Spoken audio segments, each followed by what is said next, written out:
Question number 15। ये लगभग उसकी तरह ही है जैसे हमने सेक्शन फॉर्मूला पढ़ा है अब तक। सेक्शन फॉर्मूला तुम्हें मालूम होगा, जब कोई पॉइंट किसी लाइन को डिवाइड कर देता है किसी रेशियो में तो हम कौन सा फॉर्मूला अप्लाई करते हैं? Section formula. जब कोई पॉइंट किसी लाइन को डिवाइड कर देता है किसी एक पर्टिकुलर रेशियो में तो कौन सा फॉर्मूला अप्लाई करना पसंद करते हैं? Section formula. तो वहां पर लगाया जाता है। तो अब भी हम उसी की तरह ही कुछ करेंगे, बट थोड़ा सा लगे क्योंकि हम वेक्टर में। Find the position vector of a point R. हमें आर का एक वेक्टर निकालना है which divides the line joining the point P and Q. देखो, एक लाइन है पी एंड क्यू और इस पी क्यू को एक पॉइंट है आर, वो डिवाइड कर रहा है। ये नहीं बताया अभी तक किस रेशियो में कर रहा है, लेकिन डिवाइड कर रहा है, लिखा हुआ है। देखो, find the position vector of a point R which divides the line joining the two points P and Q। ठीक है, whose पोजीशन वेक्टर आर। हाँ, P और Q के वेक्टर जरूर दे रखे हैं। मैं एक काम करता हूं, यहीं पे लिख लेता हूं। ये हमें दे रखा है I plus 2J minus K, और Q वेक्टर भी हमें गिवन है minus I plus J plus K respectively in the ratio 2:1। तो देखो किस रेशियो में डिवाइड कर रहा है ये पॉइंट इस लाइन को? 2:1 में। तो मैं मालूम है ये जो दो रेशियो होती हैं ये होती है M1 और M2। इस बार फॉर्मूला बहुत आसान है, पहले से भी ज्यादा आसान है। जो हमने 10th क्लास में पढ़ा है ना रेशियो का फॉर्मूला सेक्शन फॉर्मूले के लिए, उससे भी ज्यादा आसान है वेक्टर वाला। तो देखो आर के लिए काम करना है। एक काम करो, ये जो पी वेक्टर है ना, इसको थोड़ा फॉर्म में लिखने के लिए मैं लिख रहा हूं ओपी वेक्टर। तुम्हें मालूम है ऐसा लिख सकते हैं। क्यूब वेक्टर है, इसको मैं थोड़ा फॉर्म में लिखने के लिए लिख रहा हूं ओ क्यू वेक्टर। कोई दिक्कत थोड़ी ना है। और जब हम आर के लिए काम कर रहे हैं तो आर के लिए भी मैं लिख रहा हूं ओ आर वेक्टर। इसमें कोई दिक्कत नहीं है। पोजिशन वेक्टर यही होते हैं। पोजीशन वेक्टर हमेशा ओ से ही लिखे जाते हैं। यहाँ पर ओ का मतलब ओरिजिन होता है। ठीक है, खैर पोजीशन वेक्टर के लिए शुरू करते हैं। देखो, फाइंड आउट करवाना है ओ आर का। क्वेश्चन ने हमसे कौन सा निकालने को बोला है? O R, position vector of point R. देखो रेशियो दे रखी थी लेकिन पार्ट दे रखे हैं इंटरनली और एक्सटर्नली। देखो फॉर्मूला बहुत आसान है, फॉर्मूला तो बहुत आसान है, बस ध्यान रखना जब वो बोलता है ना इंटरनली, इंटरनल में हम यूज करेंगे पॉजिटिव प्लस, और एक्सटर्नली में हम यूज करेंगे माइनस। तो देखो कितना आसान है। M1 की मल्टीप्लाई OQ से, M2 की मल्टीप्लाई OP से, क्रॉस कर देना है। M1 की मल्टीप्लाई OQ से करनी है तो मुझे बताओ, पहले लिख लो चलो। M1 की मल्टीप्लाई OQ से प्लस, और M2 की मल्टीप्लाई OP से, M2 की मल्टीप्लाई OP वेक्टर से। यही है ना OP वेक्टर हमारा। और ध्यान रखना नीचे आती है इन दोनों रेशियो का एडिशन। नीचे हम लिखेंगे इन दोनों रेशियो का एडिशन मतलब सम। अब तो बस तुम्हें मल्टीप्लाई दे देनी है। देखो क्रॉसिंग फॉर्मूला है, बस 2 की मल्टीप्लाई पूरे से दूंगा तो मुझे बताओ 2 की मल्टीप्लाई जब इस पूरे वेक्टर से दूंगा तो ये आई, ये 2i हो जाएगा ना। मैं सीधे ही लिख रहा हूं माइनस का 2i प्लस जे से करूंगा क्या हो जाएगा 2j, के से करूंगा क्या हो जाएगा 2k प्लस, अभी M2 की OP से करनी है। मुझे बताओ M2 की जब OP से करूंगा मतलब 1 की जब इससे करूंगा तो सेम ही तो आएगा। 1 से करने पर तो हमेशा डिजिट सेम आती है, तो सेम कर देते हैं। मैं इसको बिल्कुल एग्जैक्टली कॉपी कर रहा हूं, ये आ गया। और अपोन में तुम्हें मालूम है दोनों रेशियो को हम क्या करेंगे ऐड। तो 2 और 1 कितने हो जाते हैं 3। अब ऊपर सॉल्व करते हैं। माइनस का 2i और प्लस का i, देखो माइनस का 2i और प्लस का i, माइनस के i बचेगा ना, ये आ गया। प्लस का 2j और प्लस का 2j, तो कितने j हो जाएंगे हमारे 4j, प्लस का 2k और माइनस का k मतलब 2k में से k चला गया, 2k में से k गया तो सिर्फ कितना रह गया k रह गया, अपोन में रह गया 3। अब तुम चाहो तो इस 3 को अलग कर दो, नहीं तो ऐसे ही छोड़ दो, है ना। अब देखो इंटरनल एक्सटर्नली, एक्सटर्नली में करने में कोई बहुत बड़ी बात नहीं है। एक्सटर्नली का मतलब होता है, अब देखो ये जो बीच में मैंने प्लस का साइन ले रखा था ऊपर और नीचे दोनों जगह मैंने कौन सा साइन ले रखा था, प्लस का। अब मैं इसकी जगह क्या लूंगा, माइनस। इसकी जगह अब हम कौन सा साइन ले लेंगे, माइनस का। तो देखो मैं इसी में एडजस्ट करके लिख रहा हूं, तुम्हें कोई दिक्कत नहीं होगी। मैंने यहां पर क्या कर दिया, माइनस, और नीचे भी क्या कर दिया, माइनस। तो देखो ऊपर तो आ गया माइनस, नीचे भी माइनस। अब थोड़ा सा फर्क पड़ जाएगा क्वेश्चन में। एक काम करता हूं मैं, इससे आगे का पार्ट दोबारा कर देता हूं। हाँ तुम पूरा नोट करना यहां से। अब देखो फिर से मैं इंटरनली, ये बी पार्ट है, वो तुम्हारा फर्स्ट पार्ट था। अब हम कर रहे हैं बी पार्ट, मतलब सेकंड पार्ट। तो देखो सेकंड पार्ट के लिए फिर से वही करना है, 2 की मल्टीप्लाई इस पूरे से। तो मैं थोड़ा स्पीडीली लिख देता हूं। ये आएगा 2i प्लस 2j प्लस का 2k, ठीक है। और 1 से करने पर ये सेम आएगा, लेकिन ध्यान रखना इस बार बाहर होगा माइनस, और जब भी माइनस आए करे उसे ब्रैकेट में रखना पसंद करे करो। तो बाहर मैंने रख दिया माइनस, और ब्रैकेट में बनाओ इस बार वेक्टर। हाँ वेक्टर तो वही आएगा जो पहले आ रहा था, i plus 2j minus k, और होल अपॉन में भी माइनस की टर्म आएगी, क्योंकि देखो m1 में से m2 माइनस करना है, मतलब 2 में से क्या माइनस करना है, 1। तो मुझे बताओ 2 में से 1 माइनस करेंगे, 1 बचेगा ना। वैसे तो अपॉन में 1 लिखो या मत लिखो कोई फर्क नहीं पड़ता, लेकिन फिलहाल लिख लेते हैं।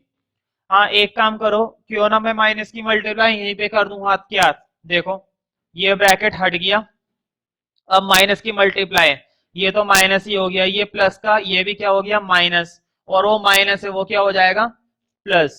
अब सॉल्व कर देते हैं। मुझे बताओ माइनस का 2i और माइनस के आई, तो माइनस के क्या बन जाएंगे, 3i, प्लस का 2j और माइनस का 2j, इस बार ये कट गया, 2k और k कितने के हो जाएंगे, 3k। हाँ अपॉन में जो 1 है अब उसे हटा दो, तो हमारा वेक्टर आ गया माइनस का 3i प्लस का 2k, 3k, sorry for that, minus का 3i प्लस का 3k। Question number 16। तो क्वेश्चन नंबर 16 पढ़ते हैं, जो कि काफी इजी है, ऐसी बात नहीं है। Find the position vector of the mid point of the vector joining the points. हमें एक पोजीशन वेक्टर निकालना है जो, देखो जॉइनिंग द मिड पॉइंट, जो इनके मिड पॉइंट पर है। तो देखो अभी जो इससे पहले हमने करा था उसमें सेक्शन फॉर्मूला था, ठीक है। सेक्शन फॉर्मूला तब लगाते हैं जब कोई पर्टिकुलर रेशियो होती है, लेकिन इस बार क्या बता रखा है, मिड पॉइंट। इस बार तो एक मिड पॉइंट है, और तुम्हें मालूम है मिड पॉइंट में रेशियो क्या होती है, 1:1। मिड पॉइंट में हमारे रेशियो कितनी होती है, 1:1। खैर पी पॉइंट हमें दे रखा है 2, 3, 4, और क्यू पॉइंट हमें दे रखा है 4, 1, -2, ठीक है। तो देखो पहले इनका पोजीशन वेक्टर बना लेते हैं। P का बना दिया OP, और Q का पोजीशन वेक्टर बना दिया OQ, जो कि काफी आसान है। तो मैं मालूम है ये बनाना काफी आसान होता है, 2i plus 3j plus 4k, और उसका बन जाएगा 4i plus j minus 2k। ये बनेगा ना भाई। क्वेश्चन में हमसे यही तो बोला था मिड पॉइंट वाला बताना है, और मिड पॉइंट में तुम्हें मालूम है रेशियो क्या होती है, 1:1। फॉर्मूला में वो इस्तेमाल करूंगा सेक्शन फॉर्मूला, बस फर्क इतना है मिड पॉइंट में ये रेशियो m1 और m2 की वैल्यू क्या हो जाती है, 1:1, ठीक है। तो देखो पोजिशन वेक्टर निकालना है, और पोजिशन वेक्टर को मैं पहले वाले की तरह ही नेम दे रहा हूँ बीच में, r। तो देखो OR अगर तुम्हें निकालना है और क्वेश्चन कुछ ना बताए करें तो इंटरनली ही निकाले करो, इंटरनली हम काम करेंगे। तो देखो m1 OQ plus m2 OP, और अपॉन में आती है दोनों रेशियो का एडिशन, अपोन में क्या आ जाता है, दोनों रेशियो का एडिशन आ जाता है। तो मुझे बताओ m1 की वैल्यू तो 1 ही है और m2 की वैल्यू भी 1 है, ठीक है। तो m1 m2 को तो देखो ही मत, OQ ले लेते हैं डायरेक्ट। ये रहा OQ वेक्टर 4i प्लस जे माइनस 2k, बीच में प्लस। अब OP वेक्टर ये रहा 2i plus 3j plus 4k, और होल अपोन में देखो दोनों की वैल्यू क्या थी 1 1, तो 1 प्लस 1 कितने हो जाएंगे नीचे 2, ऊपर भी ऐड कर देते हैं, ऊपर भी हम इन दोनों वेक्टर को ऐड करते हैं। और देखो दोनों वेक्टर को जब हम ऐड करेंगे तो ऐड करने के बाद 4i और 2i ये तो हो जाएगा 6i, प्लस का j और प्लस का 3j ये हो जाएगा 4j, माइनस 2k और प्लस का 4k, तो 4k में से 2k गया प्लस का 2k अपोन में 2। मुझे बताओ ऊपर से 2 कॉमन आ रहा है ना, जब भी कुछ कॉमन आए तो जरूर लो, तो 2 कॉमन ले लो 3 2j k, और वो अपोन वाले 2 से गया। अगले स्टेप में ये वाला वेक्टर नोट कर लेना बस। नेक्स्ट क्वेश्चन देखते हैं, क्वेश्चन नंबर 17।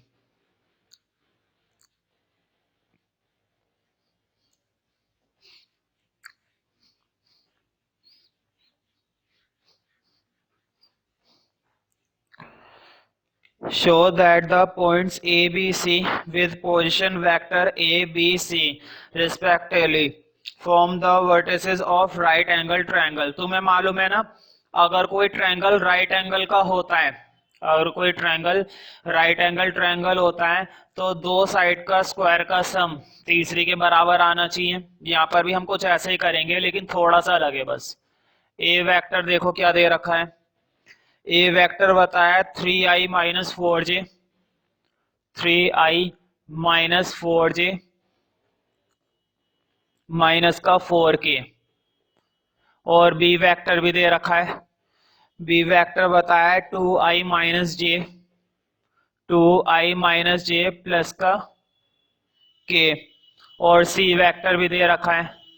देखो सी वेक्टर हमारे पास है i minus 3j, i minus 3j minus 5k, ये दे रखा है 3 वेक्टर। और प्रूफ ये करवा रहे हैं कि ये तीनों मिलकर कौन सा ट्रायंगल बना रहे हैं, राइट एंगल। तो मैं मालूम है राइट एंगल में हाइपोटेन्यूज का स्क्वायर, परपेंडिकुलर का स्क्वायर और बेस के स्क्वायर के बराबर होता है सम के। तो देखो साइडें तो अब होंगी नहीं, अब हम वेक्टर में तो साइडें तो हमें दे नहीं रखी, लेकिन हाँ तीनों के मैग्नीट्यूड तुम्हें निकालने हैं। देखो ए का मैग्नीट्यूड निकालना है, बी का मैग्नीट्यूड निकालना है, सी का मैग्नीट्यूड निकालना है। ए का मैग्नीट्यूड, बी का मैग्नीट्यूड और सी का मैग्नीट्यूड, और उसका क्या कर देना है स्क्वायर।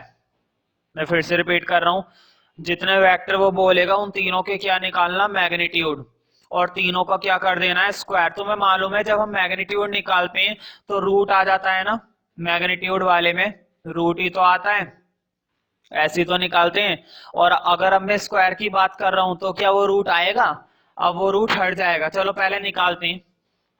देखो 3 का स्क्वायर 9, 4 का स्क्वायर 16, 4 का स्क्वायर 16, रूट नहीं लगाने वाला मैं, अब रूट हट चुका है क्योंकि हमने क्या लगा रखा है स्क्वायर, स्क्वायर से वो रूट कट चुका है।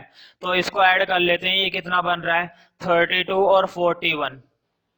हाँ बी का स्क्वायर देखते हैं, 2 का स्क्वायर 4, 1 है इसके साथ, 1 का स्क्वायर 1, इसके साथ भी 1 है, 1 का स्क्वायर 1, 4 1 1, ये बन गया 6। आखिरी वाला और देखते हैं, 1 का स्क्वायर 1, 3 का स्क्वायर 9 और 5 का स्क्वायर 25।